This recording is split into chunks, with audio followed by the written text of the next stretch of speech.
Welcome to episode 2 of the BadNewsTech podcast. I'm Pedro. I'm joined with the two greatest beards in tech, Christian Jimenez and Isaac Rivera.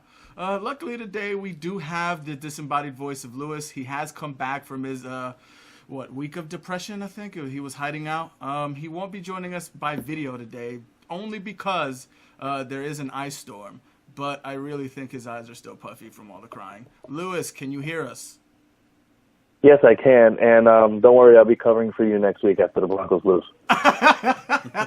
Oh man, I'm gonna hate you if they lose. Actually, I'm really gonna be upset. All right, so what do we have on tap today, guys?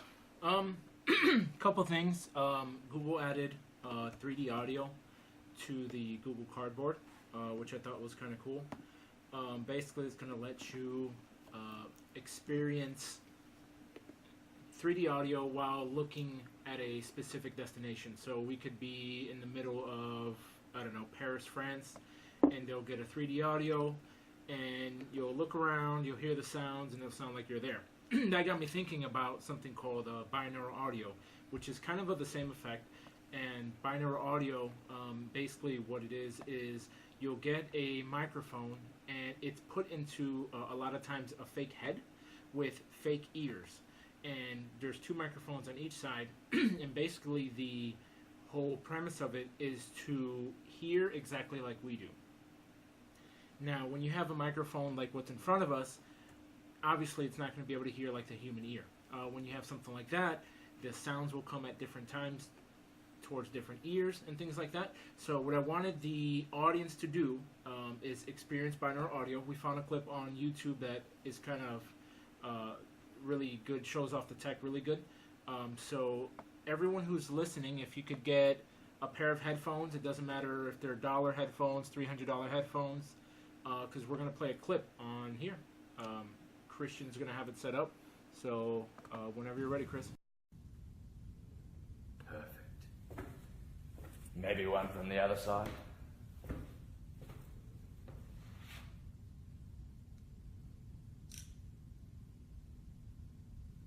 Excellent. Have a lot of fun with those photos. You need a bit of a haircut, though. Hair's a bit too long for my liking. La la la la la la la. Oops. Cut a bit of your ear off then. Actually, I kind of like it that way.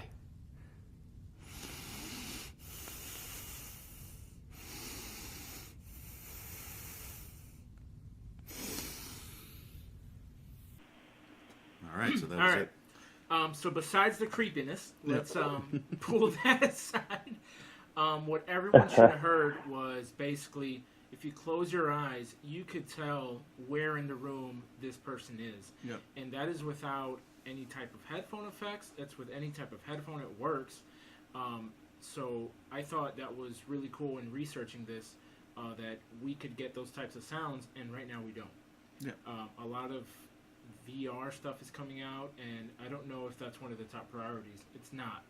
And I think it should be, just because it's a really cool tech, and it's a lot more immersive when you hear something like that than something normal, like a regular audio recording. Listening to that, I don't know if you follow Major Nelson, but he actually does the same thing where he puts 2 microphones in his ear, in his ears, one in each ear, and he actually walks around the E3 floor, and you kind of can listen to It's like what you're there. Yeah, exactly. It's like you're there when you watch him walk around the E3 floor and things like that. That's actually something that I'm really interested in, and I don't know if if it should be included in VR or if maybe it should be included in maybe home theater tech as opposed to virtual reality. Well, I think it wouldn't do that well in home theater because Yeah. these kind of things are built for your headphones Yeah. specifically. I mean, you can, and we'll go ahead and upload the file for everyone to hear if they wanted to download it. But it sounds very different when you listen to it through speakers. You can still kind of tell the where the actions are occurring in the audio, but it's not as pronounced as having a separate channel for the left ear, a separate channel for the right ear, on your actual ears. So, I'm pretty sure it has to do with, the sound waves going directly into your ear rather than bouncing off the walls.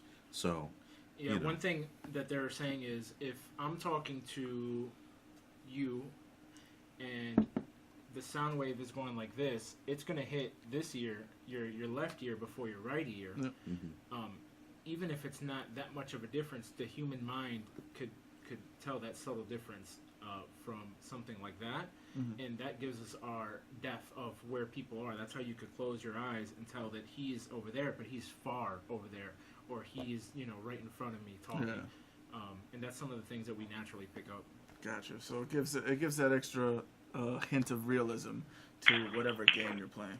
Yeah. So I would suggest that. Yeah, hasn't that been a gaming thing, a gaming function for a while? I remember when I walked into a GameStop about 2 years ago, there was, I don't know the manufacturer. I think it was something called Beach or like Monster Beach or something like that. Beach. probably. But yeah, they were displaying these headphones inside, and it was telling you like, it showed a Call of Duty simulator, and it was telling you that if you could hear somebody who's behind you. I just wanted to know if gaming has actually matched that capability at this point. Well, here's the thing about that, right? What you're talking about is probably what's advertised as 7.1 surround sound gaming. And what that essentially is it replicates in a set of headphones, even though it's not true 7.1 surround sound that you're used to hearing from your like home theater. It's okay. all generated through software, so it's not a true representation of 7.1 surround sound. But all that relies on is basically 7 speakers to determine where that person is in the game. Now, there's some controversy or some kind of backlash towards that kind of simulated 7.1 surround sound, where some gamers think that it doesn't help you determine where something is in the game versus a stereo set of headphones. So I, for one, can tell the difference in a stereo set of headphones versus a 7.1 headset, because it kind of reduces the quality of the audio, so that's why it can be confusing. But I think something like this is something very different because of the fact that we are basically, it's created by putting the microphones inside of like a replica of what a human head would be, and then it picks up everything based on, how we would perceive it through our ears. So it gives the depth, which is the big thing. Like, you're able to, on some of these videos that I've heard of binaural audio, you're able to close your eyes and hear people walking by or coming up behind you, like if you were there, which is a big difference from just having a channel thrown behind you. Yeah, you'll know it's behind you, but you can't hear that depth. You can't hear how far, or you can't perceive how far or close it is. So that's one of the big differences, Lewis, with that 3D, or what they say, the 7.1 audio stuff behind versus the binaural audio. And I was also looking of why, if this technology is so cool, why doesn't everyone use it? And then when I looked at a binaural audio setup, it was like $7,000. So I was like, that's why. I looked up, actually, I went to go look up some more info on binaural audio, and B&H Photo has a device that lets you record binaural, or however you pronounce it, binaural audio. It's like a head that you buy that has the microphones built into the ears, and it's $8,000 just for that piece. That's what it is. I'm like, oh man, $8,000? $8,000 for that one piece. It's crazy. I think that's why the tech hasn't blown up, truthfully, just from price-wise, but... Yeah. I mean, you would think that the big companies could afford it, but I mean, if you're talking about small developers or content creators, then yeah, I completely understand. I think the main thing is there's not enough. No one really knows about it. I mean, people know about it, but for a lot of us, even on BadNewsTech, that was the first time hearing about it. I've knew about it because I read an article back and I did research just because I was so intrigued by it. But if no one really knows about it, no one's really going to care about it or miss it. So okay, I'm pretty sure that's why. It's one of those things that we kind of want to put out there. Yeah. And kind of let people listen to it. I completely understand that. Interesting. I mean, I think it'll be great to have, to imply or to apply it to a lot of things like gaming. I'm not sure how well it would work in gaming unless it's like a specific scene that is recorded outside of the game, like a conversation or something like that, an input. But I don't know how well you can make that work if you're creating the sound like from scratch, So with a lot of game developers, they use different things to create sounds. Like they hear something in the normal world and they just recorded a snippet of it and then they make something out of it. So I don't know how well that would work. In that instance, they would use the technology that Google Cardboard introduced, which is spatial audio, and you're able to do digital and make the actual sound, and then it basically makes it into where it sounds like a 3D sound, and it gives it artificially. So. Okay, well, that's pretty cool. That's awesome. I like that. Yeah, man, it's cool tech. How's the snow over there, man?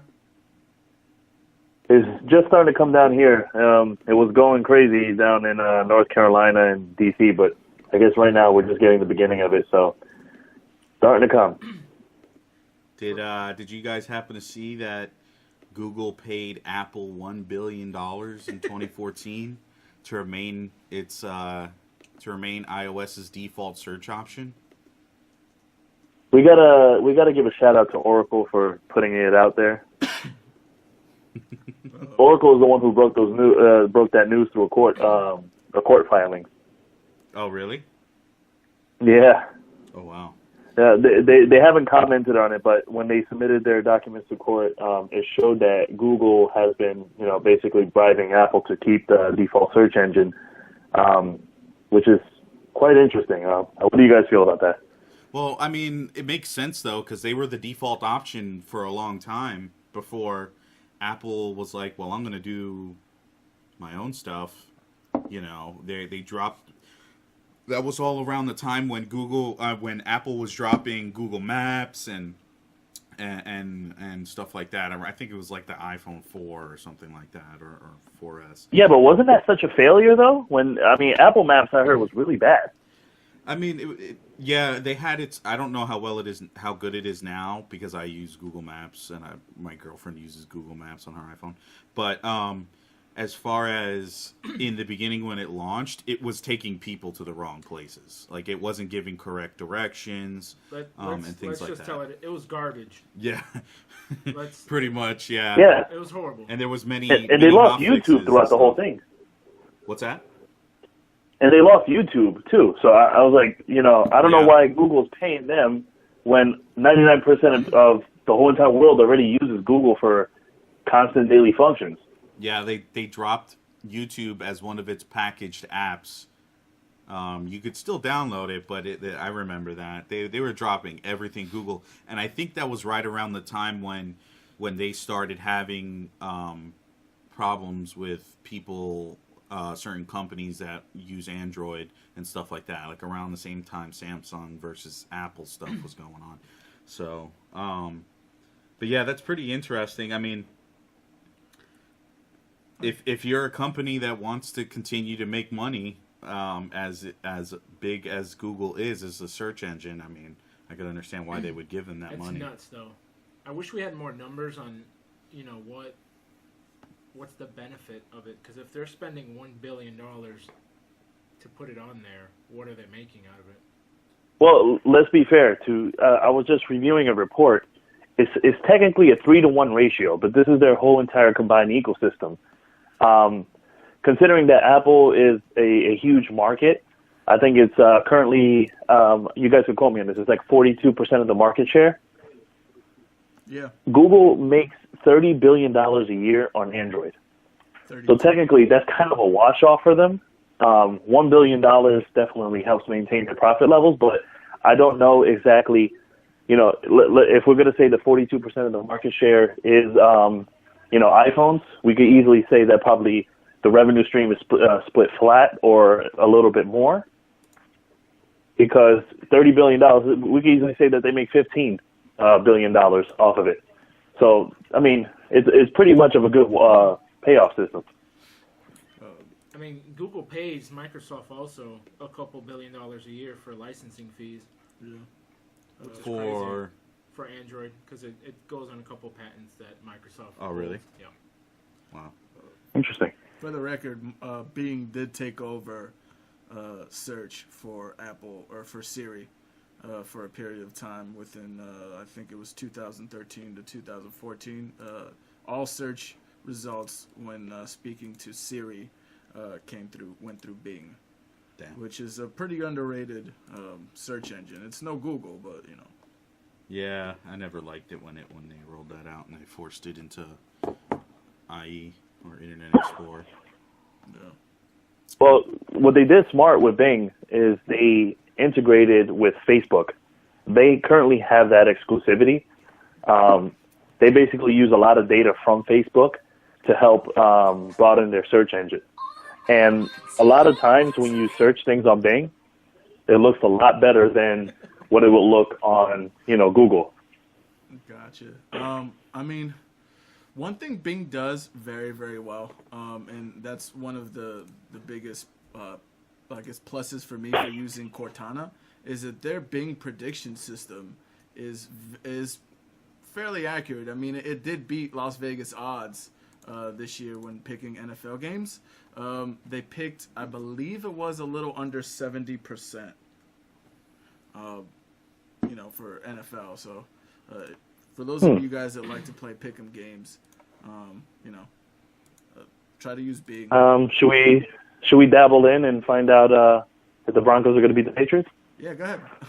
Go ahead and ask Cortana if the Broncos are going to beat the Patriots, bro. Okay. Anybody have access to Cortana at the moment? Let's see. I don't. Broncos beat the Patriots. I think Pedro's the only one with a Windows 10 laptop right now. Give me 1 second. You both are operating in Macs? No, I have Windows 8.1 on my laptop. Unfortunately. Yeah. But as far as other news goes, while Pedro's looking at that, in the gaming realm, there's a hotel that opened up inside in Amsterdam. It's called the world's first gamer hotel, and essentially it's just an arcade inside of a hotel, and it's got 36 rooms that have consoles and arcade games. And they provide loaners for handhelds and things like that. They have lobbies, right? That also have all the games that people could come through and game and everything like that. I was reading about that earlier. Yeah, pretty cool. that's pretty cool. And they have classic consoles too, which I love. Yeah, and they also offer bikes you can borrow to get around Amsterdam too. So it's pretty neat. But always other countries getting all the cool stuff. So Japan has the Godzilla Hotel, and Amsterdam's got the gaming hotel, so... Sounds like that's awesome. BadNewsTech needs to go to Europe. It looks like it. Let's get that going. It looks like it. Let's get that going. By the way, Cortana has the Patriots with a 53% chance of winning, and the Panthers with a 61% chance of winning. So how does that equal 100? Well, I mean, it's 53%. Well, they give the Broncos. The rest of the But you said 60. No, that was for the other team. There's That's two the other games. game, I There's mean. 2 games. Oh, I thought you meant out of 100. I was like, wait a minute. No. So it's pretty much picking the Patriots and the Panthers. Although the percentage of the percentage of winning, I guess, is a little lower for the Patriots, which means there's always a chance that the Broncos can pull this upset. Hey, it's a very tight game. In some other news, I also saw that this is some more gaming related stuff, but I'm not sure if you guys have heard, Lewis, you've heard about it, but I know probably you have, Pedro, that game that came out a while ago during, I think it was alpha, a paid alpha for Steam, where you can, it's a survival game. It's called Ark. Yeah. It's like you survive amongst dinosaurs and stuff like that. Well, it's like the new Turok or whatever. Yeah, kind of. And Digital Foundry, who does a lot of the testing for like all the games that come out for all the consoles and which one has the best, like which one's locked at the highest FPS and stuff like that.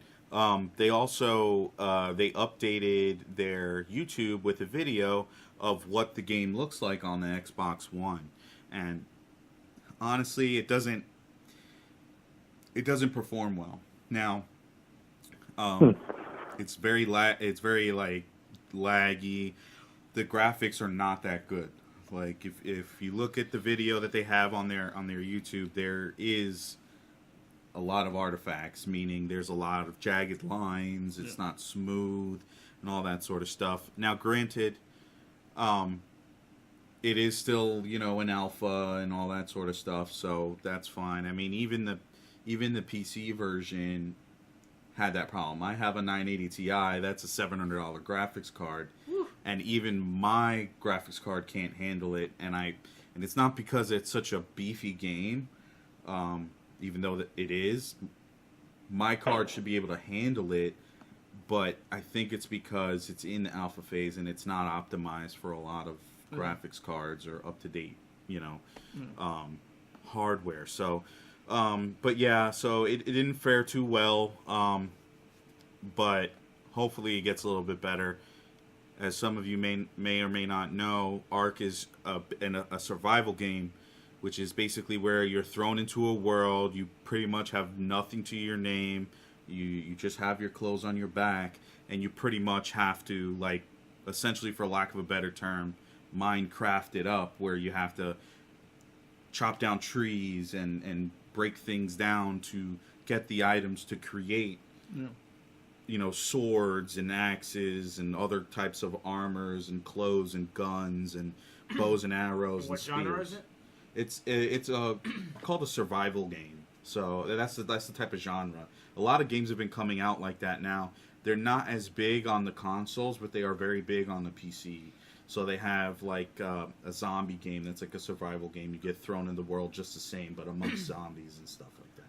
So is that hitchhiking off maybe the success of Walking Dead? No, not necessarily, because before Walking Dead was popular, there was a game called Arma, which is essentially a really popular army sim, where like you have to gauge for like bullet drop and stuff to like kill people and stuff. There was a mod for it that essentially input zombies into certain modes in the game, and then that became so popular that a developer created a standalone version, and then that's where that kind of like got a lot bigger. So there's, that's what spawned this game. Other type of zombie games that were similar, like H1Z1 and things like that. Is that what maybe sparked Call of Duty World at War's zombie mode? No. No. World at War was way before that. So, but the whole concept of being able to survive a night, sort of say, it's kind of like Outlast. Yeah, I think really started though with Minecraft on its own, because Minecraft, you do the same thing. You have these monsters that show up at certain times of the day, and then you have to build your defenses to survive and live in the world. So, Okay. but yeah, so Ark, there. I don't believe there's a release date yet. So, but that is something that's coming to consoles like PS4 and Xbox. So It sounds hopefully, like they have a lot of fixing to do there. Huh? yeah, definitely, yeah. Especially with a game that has not been able to touch the consoles until now, whereas the PC world has had access to it for, I would say, 8 months to a year already. Now, when a game comes out and it comes out with their beta, and their beta, let's say, plays like trash, In this case, it's an alpha. Yeah.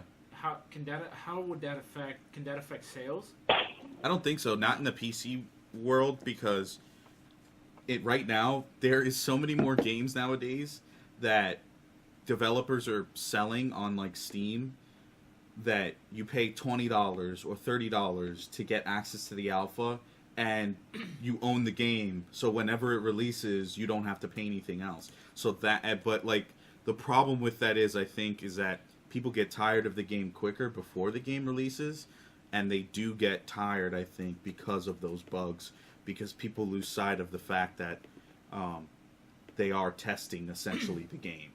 So you don't think if something plays like, let's say it plays like absolute trash, it don't get it won't get like a bad rep, like Batman? Yeah, I mean, well, Batman I don't think had a beta per se. No, it just came out like garbage. It just, yeah, I mean, Batman Arkham, I think it was Arkham Knight, right? Yeah. Came out for PC and all the other consoles, but it got all these rave reviews for the console, but the PC was just so messed up. Like, it was capped at 30 FPS, which in the PC world is just complete garbage. And then, it was having problems where it was having memory leaks, it was slowing down, it was dropping below 30 FPS.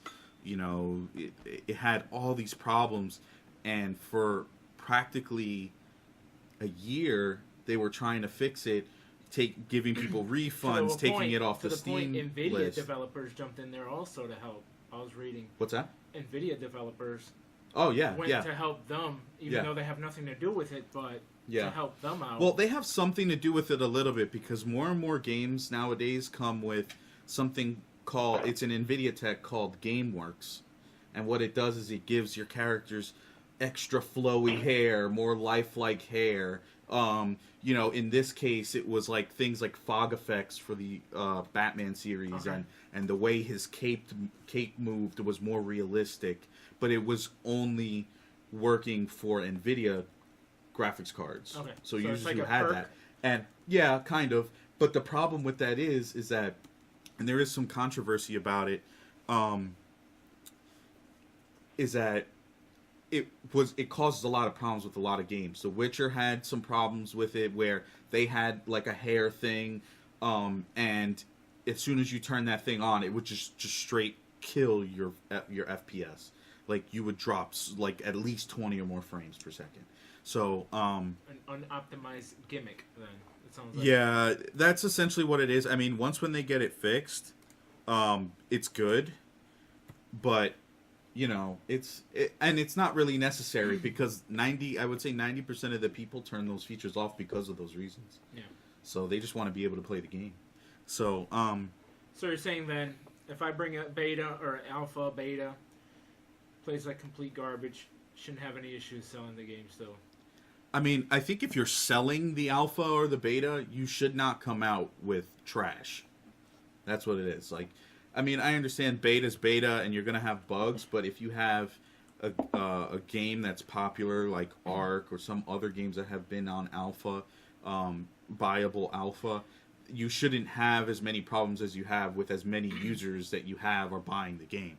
So like, okay. Battlefront was a big beta that I think everyone jumped on. Mm-hmm. If that was complete trash... Did you say Battlefield or Battlefront? Battlefront. I mean, I don't think Battlefront had bugs. When I It played did. it, No. I'm a rhetorical question. If we were to jump on Battlefront and it was super glitchy, you were jumping around, I don't think we would have had the hype. That game would fail. Yeah. That game was fail. So The beta made it made Battlefront a game that you should buy because everybody just saw it. Everybody saw the same vertical slice at E3, at whatever PAX conference it was at Gamescom. When we played that beta, and it played smoothly, and you know it looked and felt like Star Wars. It sold the game to so many people. The only thing that was wrong with that beta was that it wasn't balanced. So the dark side would always beat, they would always beat the light side. In I think it was the big team battle mode. like the 40-player one. Yeah, the 40-player one. Yeah. And that map. Oh, the 40-player one that had the Empire with the AT-ATs. It was like almost impossible to take those down. See, that's my thing. Exactly. We're all hyped because of beta. If that would have came out like pure garbage, I think that could affect sales. If it could do the opposite and hype it up so everyone wants to go buy it, I mean, it shouldn't. You don't think? That game was then. okay. Was First of destined to all, sell out. it's Star destined to Wars. sell It because could it's be Star complete Wars. trash, and I mean, everybody would Star buy Wars it. cup right now. So yeah, it's Star Shout Wars. out to Blue Moon, by Like the way. you can have complete trash with Star Wars, and it'll still make sales like goals. So but with you are right though. I mean, beta being bad can affect sales because people lose that mindset of, hey, it's beta, it could get better at launch. But with nowadays, there's chances are that it's not going to, because there's more and more games that are coming out with insane bugs, like Assassin's Creed with like floating gums with teeth and just eyeballs, you know, instead of an actual head. Oh, So, you know, there's things like that happen. So Lewis, if you were to play a beta that you're hyped about and it played like pure trash, are you still hyped to buy it? I would be. Trash. Let's say the Division is Well, pure trash. The Division. I tend to be a Tom Clancy fanboy, so regardless of the fact if it was that specific game, I would still pursue it because of the previous games I played of Tom Clancy games. I always know that when they shoot the beta, like when I played, when me and Christian got invited to the Tom Clancy's Rainbow Six Siege, the first part of the beta, everybody complained about it, how choppy and how blocky it was. But, you know, when the actual beta was released or the actual demo was released, the game was phenomenal to me. So I always know that, you know what, they're releasing this to get the type of reviews and try to get bad judgment based upon what people are going to say, and they use that to improve it. So I think that this is just like a system where they just want to get better and see what users think about the game, and if not, go back to the drawing board and scratch off the release date and try to fix this, you know? Well, let me ask So you. I was, am I? Mm-hmm. If we look at video games and betas to kind of start drumming up hype, why can't we get betas of, you know, certain hardware for, you know, phones or whatever the case may be? Why is it so, you know, why is the tech world so different than the gaming world, where a beta is just so much more popular in the gaming world than in the tech world? Because I think we can drum up hype, you know, based off of a tweet saying, "Oh my God, this new phone's incoming," and everyone just kind of, you know, pulls their wallet out and says, "Take my money." But we think that we get a bad beta, and we're like, "This isn't worth it. I don't want it anymore." What do you mean by a Well, phone though? How would I beta a phone? I mean, you could test if it's a hardware revision or whatever the case may be, just like, you know, like what Samsung did when they went all fully metal, instead of, you know, testing out their fully metal like phones. They had to have different models. They couldn't just have said, okay, cool, so this one is the one that we're going to go with from the get. they could test that. And you want that to go to who? Consumers?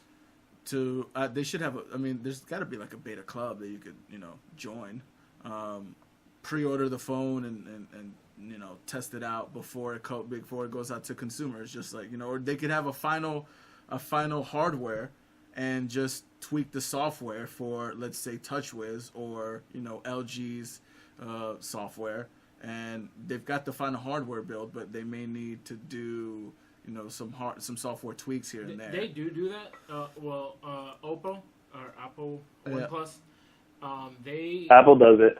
They send. I know MKB. He's gotten phones, and he'll review the phone and say, "Well, this is not the final software." Yeah, but that's them. I mean, when gamers get their hands on a beta, they put money to pre-order it down, and they made the commitment saying, "I'm gonna get this game." If I make the commitment saying I'm gonna get this phone, why can't I have an early release? So you want a pre-release phone or phone with pre-release software for me to be able to try and help them perfect it, because that's expensive. I would look at it like, first off, it's going to be in ways a waste of money, okay, because you have to get that out ahead and you have to give more extra support for it. And secondly, it's going to be a bad user experience if it's very unbaked. And you're going to be dealing with... See, the people that get it now are people that are extremely well-versed in phones. So all the big tech, they know what to expect. They'll review it accordingly. But if you're sending it to people that are just pre-order, you're going to give the basically unfinished phones to a whole bunch of people. People have enough issues as it is with finished phones. If you could imagine what kind of support nightmare that would be.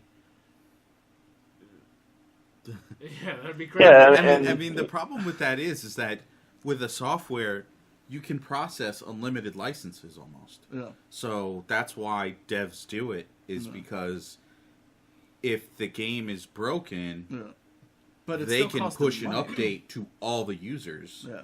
Whereas with hardware, that's not the case. They have to take it on a case-by-case basis. What if it's a bug that, by the way... And the recourse. We got to think about the recourse, too.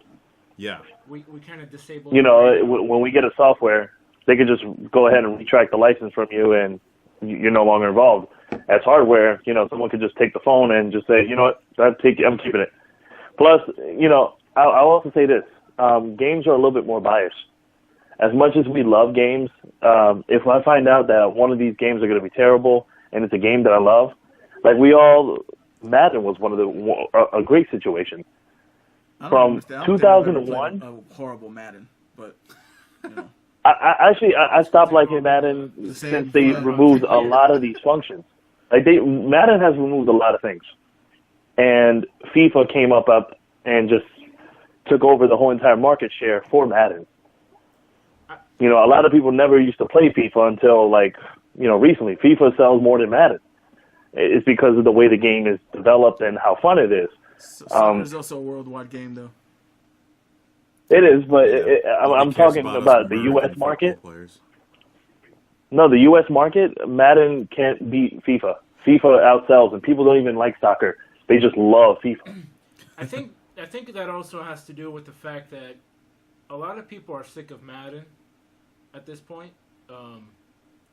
There's no competition on Madden. So you're kind of getting the same thing with upgraded rosters year after year, it seems like.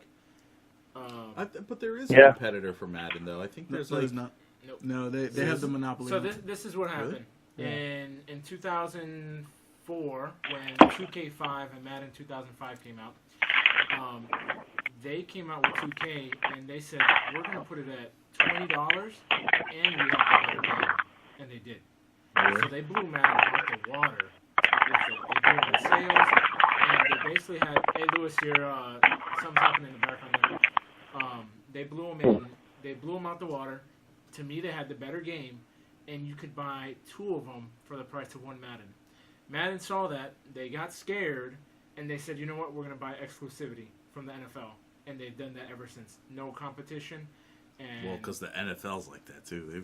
Well, yeah. They pay a lot of money for it, but 2K7 was the greatest was the greatest sports video game of all time, by the way. NFL 2K7. Yeah, well, 2K5, the one with Terrell Owens. Yeah. 2K5. That was the last 2K that came out. Gotcha. It was great. It was awesome. I loved it.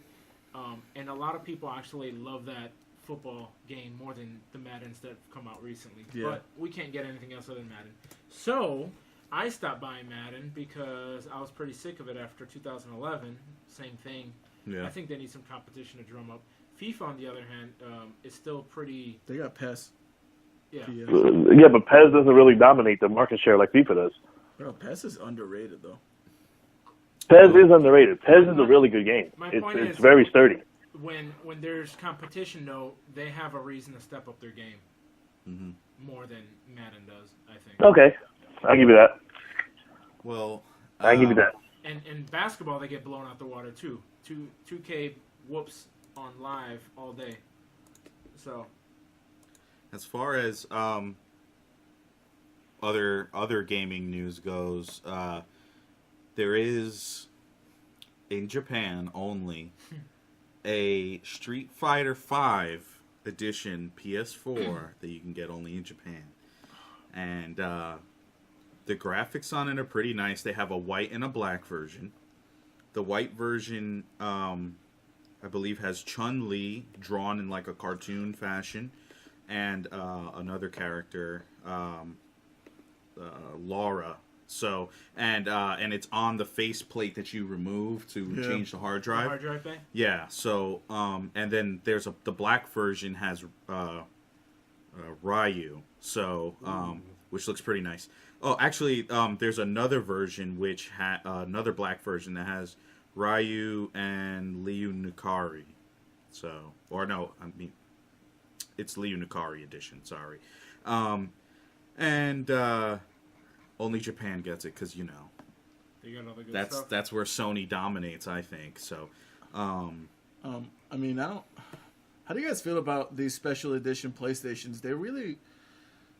If you compare them to something that like Microsoft does, I think Microsoft does a better job of using the real estate on the Xbox than Sony does on the PlayStation. They're really only using that removable faceplate to make that the part where the special edition graphics come on. I'm not too impressed with it. To me, it's a pro and con. Con obviously is it's not as, I don't think immersive is the word, but it's not as you don't get like the whole. You don't get the full experience. Yeah, but also if I ever get sick of what I'm looking at, I could grab another faceplate, throw it on, and have a whole new deal there. I mean, you're talking about in the realms of the Xbox One came out with the Call of Duty Xbox One. Yeah, Call of I mean, Duty even though that Xbox wasn't One. not that good of a looking console. I think the best themed console, even though I'm not an Xbox fan, was the Xbox 360 Star Wars one. Yeah. Oh, R2D2 and made the sound. Yeah. That thing was awesome. Yeah. When I was at Best Buy, I would play with it.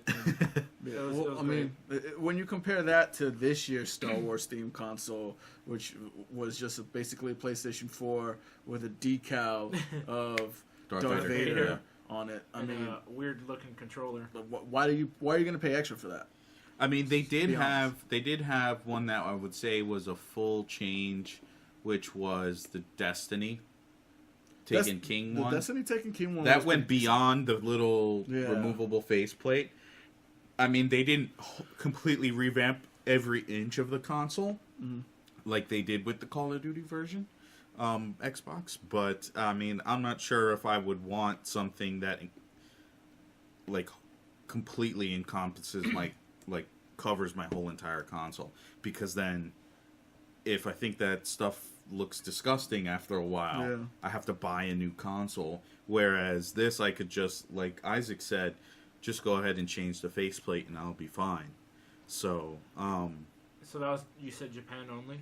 yes, unfortunately, even the official release page is in Japanese, so I had to translate it in order to be even be able to understand it. Well, Sony and Japan have a good relationship there, but Y'all know who does not have a good relationship with Japan? Microsoft. Microsoft. Yeah. Reported that they sold 99, as in 99 Xbox Ones. And For between what times? last month. 99? Oh my god. Yeah, Or last week, I'm sorry. Yeah, that's a weekly thing. In a week. I mean, let's That's face crazy. it. Microsoft lost the race against Sony. They lost December in the MPD numbers. They are way too far behind to catch up. To put that in perspective real quick, in the same time, they sold 25,592 PS4s. Yeah, so Versus So 99. far, Yeah. man. I mean, it's the box is too bulky for people in Japan. I mean, people in Japan like, nice, compact, sleek looking boxes, and the Xbox is selling something that's the size of a VCR. I mean, I don't think that's it completely. I think part of it is because before Xbox was even around, Sony had been around already Yeah. with their first console. They also So- make games that are geared more towards the Japanese crowd. Yeah. But also, Sony Yeah, is a that's Sony's Japanese-based home. company. So, that too. I don't even know why they... And I think partially it's like the specs. Like, I mean, I did get an Xbox first, but I would have bought a PS4 first in reality because of the performance versus the performance of an Xbox. So, I think that has a lot to do with it too. Because they're not only losing sales there, but they're between certain months, they're either always losing in sales versus the PlayStation, and then they'll have some months where they're winning because they have I've never seen this many Xbox bundles or any console bundles ever in my life. So I think they're doing really well at trying to get people to buy it. Yeah, they lost the holiday season though, and they had more bundles than PlayStation did. Yeah, So- but it's not working out too well because they have inferior hardware, unfortunately, and I think that's because of the whole Connect deal. If we put 50 people and you have an Xbox One and a PS4 playing the same game, and you don't tell them which is which, I don't think anyone could really tell most of the time. I mean, I think I could tell. Okay. Well, I mean, But- but you're talking about. But yeah, your that's already been trained done, eye, though. It's done, You know what I right? mean? And- Yeah, and no that's one been can tell. done where they take a game, they have 3 screens, they use one controller for each game, regardless of console or PC, and they play the game, and they had them pick which console they thought each one was. And they even went as far as blocking the notifications, like if you go up to a door and it says press square to... Okay. They put a tape on the screen so that you couldn't even see it. So, but a lot of the times people got it wrong. But then again, here's the problem with that: you have games that are made for the console that aren't necessarily ported correctly for PC, so you don't get the benefits of all of the resolution stuff that PC has to offer. So it still looks somewhat the same. Like, for example, that Far Cry game, which one was it? Far Cry 4. Yeah. Some of them are such close ports from the console version that it doesn't matter whether you're the PC Master Race or you're the console gamer. So, and that kind of sucks for us on that end. Let me put that topic on hold because I want to go back to that. If graphics, so I don't think really graphics is a thing in Japan. I just don't think Microsoft caters to that. Yeah, it's They don't, and I don't even know why they gameplay. try it this time. At this point, if you're selling 99 Yeah. versus 24,000, I would wave the white flag and just get the hell out of there. Well, I mean, so You would. I mean, that's a lot of money going out there. I mean, they probably ship 24,000 units, and their cost for marketing it out there.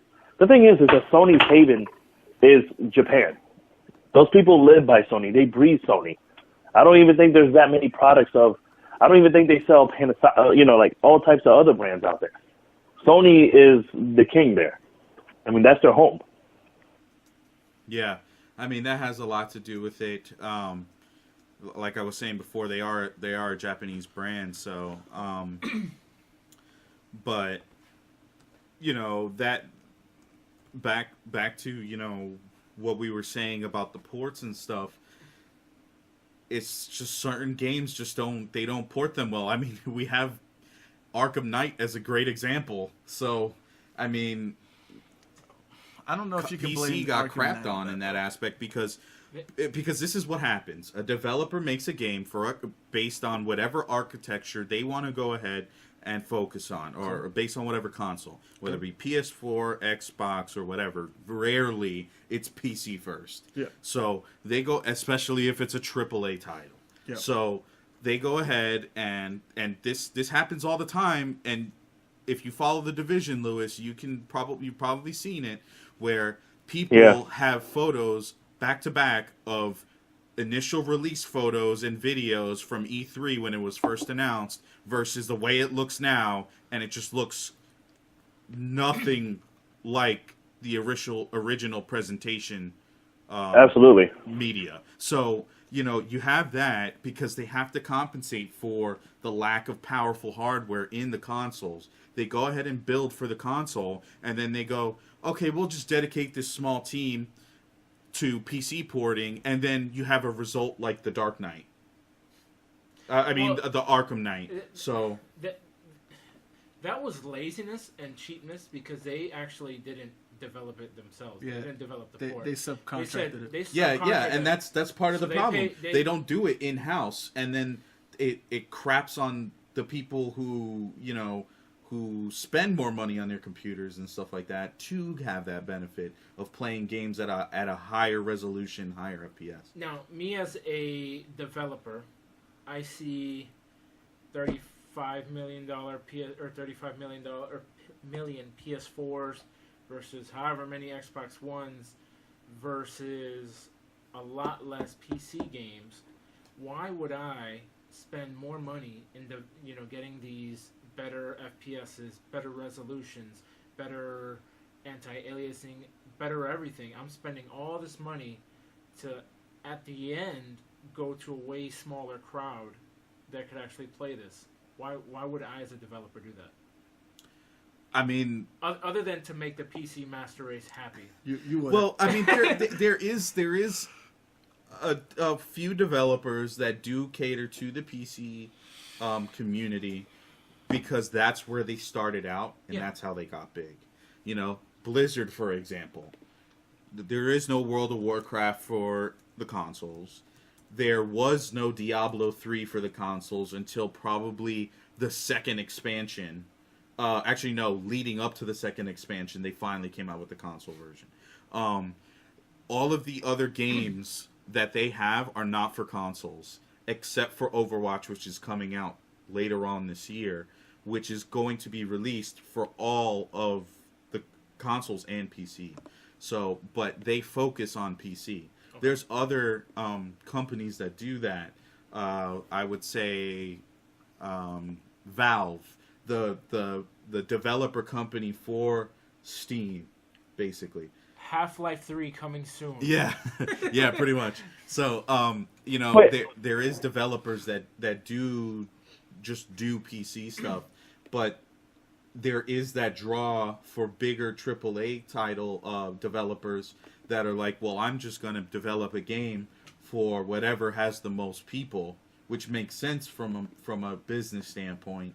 But I mean, the people who have PCs are customers equally too. So that's the only. I got a question.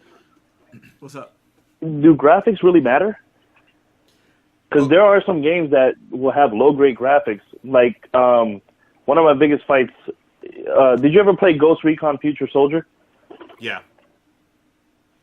A lot of people complain about the graphics, but the way the game was developed and how the tactics were assembled within the operators, it was amazing. And I thought the gameplay was absolutely fun. Well, I mean, that's part of the debate, right? All these gamers, both far and wide between PCs and consoles, say, well, graphics don't matter. Graphics do matter. It's the story. It's a combination of both. It's not the story. So, I mean, I would say it's both. I mean, there's people that play games that are indie games that still look like 8-bit side scrollers. Yeah. Yeah, like Shovel Knight or Terraria or a bunch of other games, Spelunky for the computer. I mean, because that's kind of like, it's just an art style now. It's not the way all games are made, but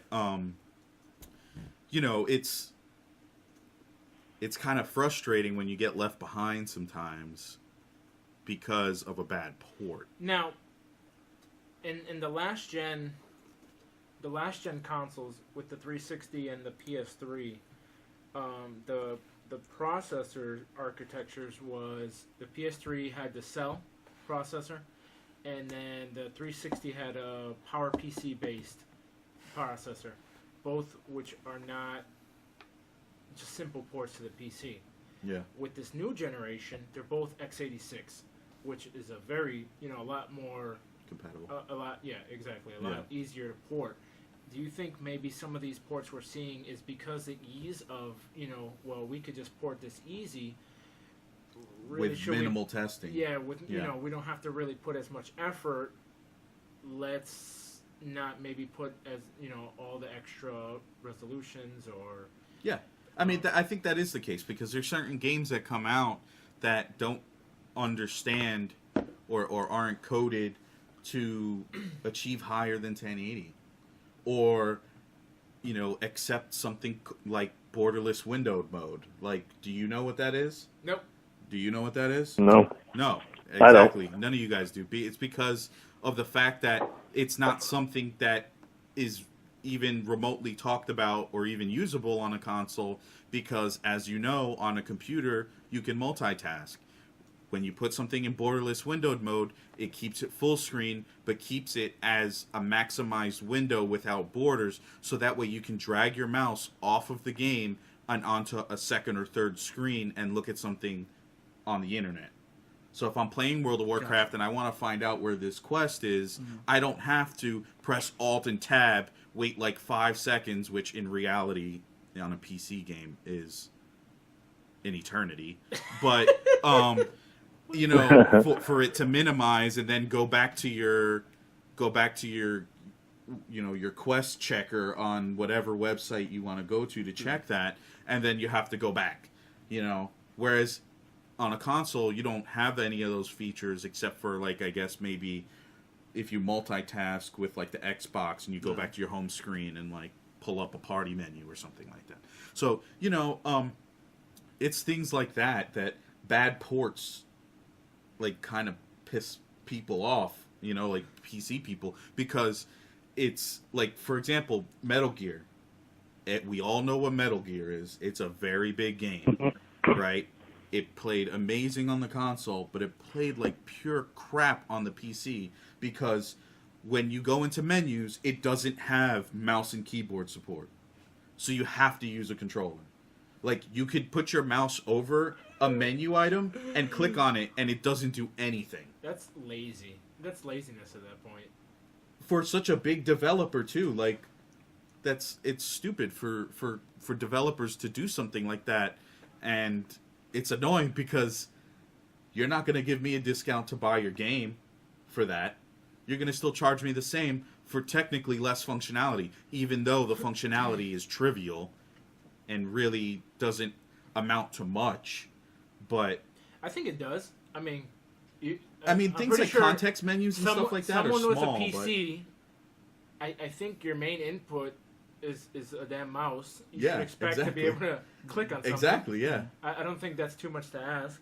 Now, back to the point, though, is it, as bad as it is it really worth developers going out their way for something that is highly pirated? Because that's one thing. When I'm making a game for PC, I also have to think, okay, well, these fools are going to pirate it, and if I put too much DRM in there, they're going to get pissed off. So, yeah, is it worth it? You know, I mean, like all those things you're saying bring up like so many different types of debates, because that's what people say. They're like, oh well, you degenerate PC people, all you do is steal games and stuff like that, you know? They like that's what the console people are saying about us, while we're saying, you know, dirty console peasants or whatever, you know, you're only stuck at 30 FPS and 720p, you know. But I mean, that is right though. As a developer, you want to make sure that you make the most money you can, and not like, you know, just like as if you're a rap artist or a music artist, you don't want people to pirate your stuff, because then you're not making any money off of your hard work. Yeah. But you know, that doesn't mean that I think that they should, you know, neglect to put in the same amount of effort as they do developing the game, you know, and transfer that over to the ports themselves. So I mean, that's always going to be, I think, the kind of Achilles heel for PC gaming. You're going to have the pirating issue, and then you're going to have the smaller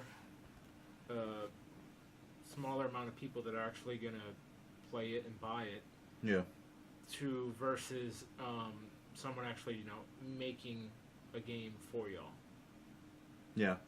I mean, I can tell you right now, I could maybe count on one hand, maybe that there is only, or I can count on one hand the amount of developers that only do PC games. So, or at least develop PC games and then port to console second to the PC development. So there's not that many. Everything's about money too. I mean, yeah, that's what runs the world. That's what runs gaming, and that's what is gonna, you know, at the end dictate what, you know, what goes where the money goes, what the development goes, and everything like that. I personally, as a developer, would also probably put the PC master race in the back burner until I get my core people that I have, that I, you know, that's what I would think. Yeah. Even though I love PC gaming, I was in the PC master race. It just kind of, life hit me in the face, and I didn't have enough, I couldn't upgrade fast enough, but I'll still jump on there and play some old school games and stuff like that, so, yeah. I think that's what one of the issues with the PC thing, which kind of sucks, but it's life. I mean, we can, for the PC stuff though, I mean, we should just be treated the same as far as the development process. That's all. So, I mean, you have these beautiful games that are limited because they're on console.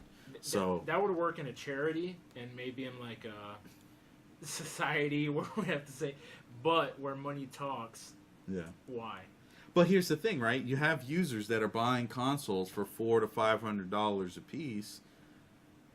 I mean, that can get you an way above average graphics card on something that you already use probably on a daily basis. Dro, so here's the thing. Can you throw a graphics card on your device that you use daily? Unfortunately not. No. Lewis, But can you throw a graphics card at the device that you use daily? Nope. Oh, okay. Fortunately not. Here's the thing. They do have it, even though it's kind of niche and it's very, there's only very few of them. You can buy graphics cards for your laptop that interface either through PCI Express, or I'm not sure about USB 3, but they do PCI Express. Mine has PCI Express. What is that? Or PCI MCA or something like that. No, you're saying it right. I'm just saying, Dro, let me see the PCI Express card on your. Well, I mean, clearly, I'm trying to find it on my yoga right now. It's I mean, when I said that, I don't know what the hell we're talking about. When I said that, I meant more along the lines of you staying at home and not being mobile.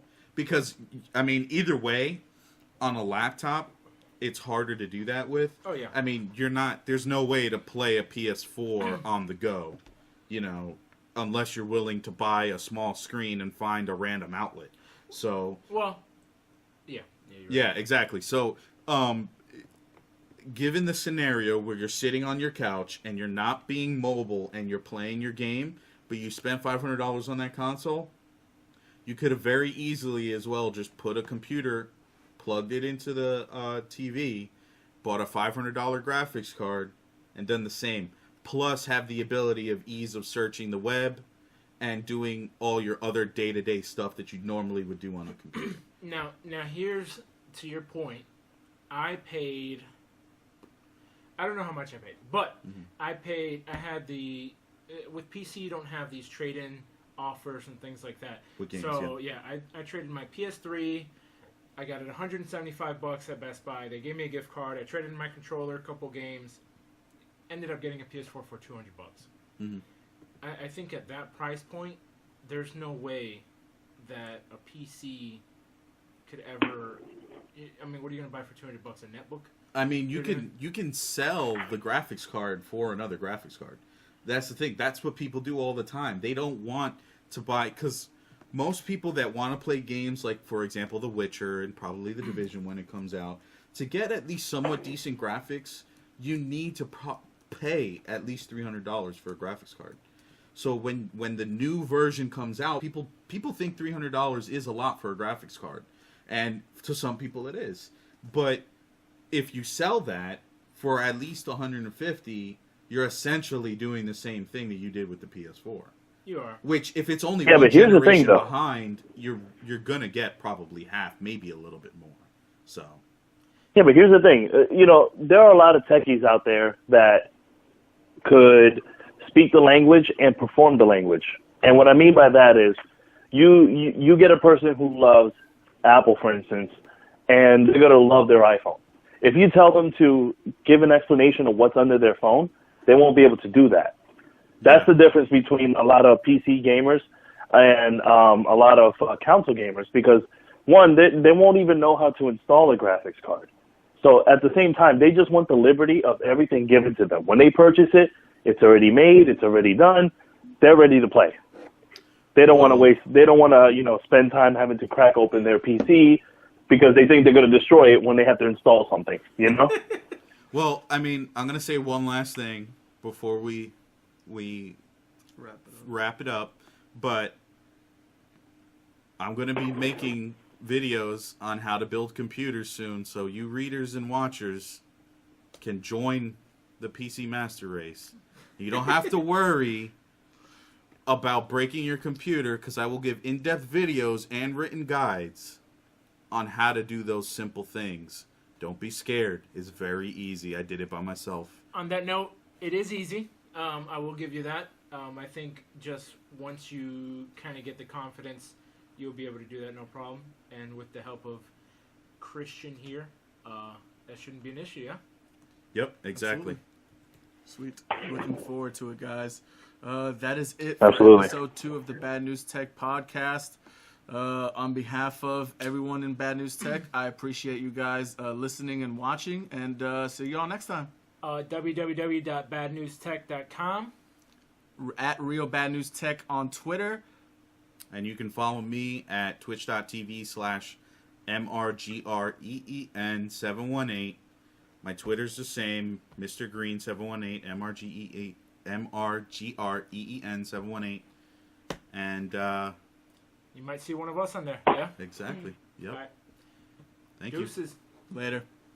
All right, guys. Take care. See ya.